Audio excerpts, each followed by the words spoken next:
Hey, this is Mr. Szymendera. We're going to listen to a story about Theodora and her great courage, the Empress with an iron will.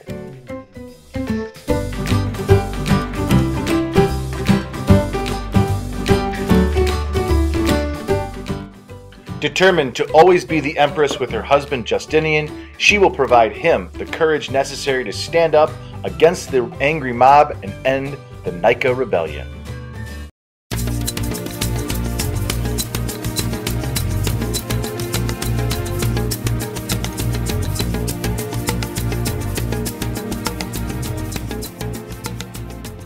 They made an unlikely couple. The serious and studious Justinian was almost 40 years old when he fell in love with Theodora. She was an actress and about half his age. Both came from poor families, but Justinian had been adopted by his powerful uncle, Byzantine Emperor Justin. He was groomed from childhood to lead the powerful empire, which stretched from the Black Sea to Greece and Egypt. In those days, actresses had a pretty bad reputation.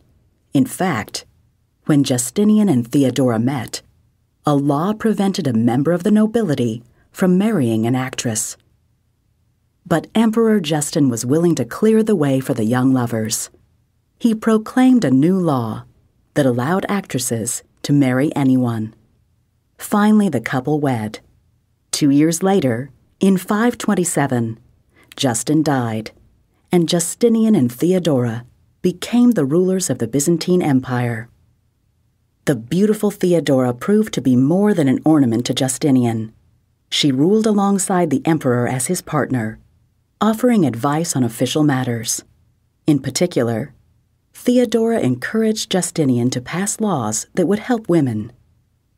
But Theodora really showed what she was made of when a revolt arose that threatened Justinian's life and crown. The revolt started at the Hippodrome, a huge arena that held as many as 100,000 spectators. People crowded into the Hippodrome to watch the chariot races. The emperor himself sat in a royal box with a private exit to the imperial palace.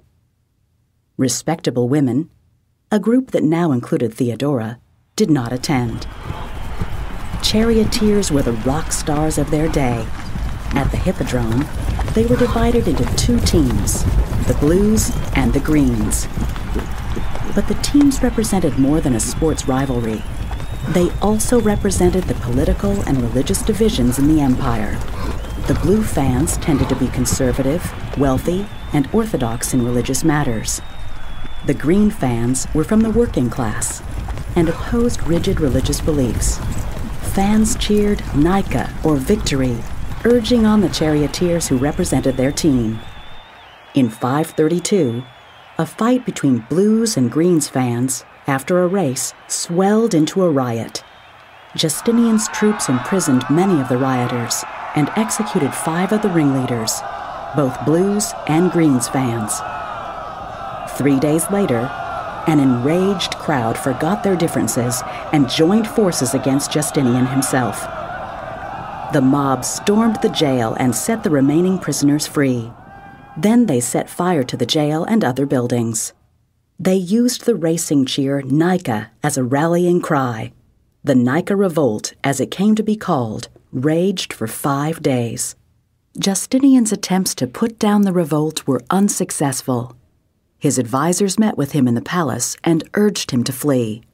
Justinian agreed with them. But then Theodora stood up to speak. All eyes turned to her as she spoke. "The present occasion is too serious to allow me to follow the convention that a woman should not speak in a man's council." Theodora argued that flight would be disastrous. For a ruler, she said, an honorable death was preferable. "May I never be deprived of this purple robe, and may I never see the day when those who meet me do not call me Empress. I agree with the old saying that purple makes a fair shroud." In other words, she was willing to be buried in her royal robe.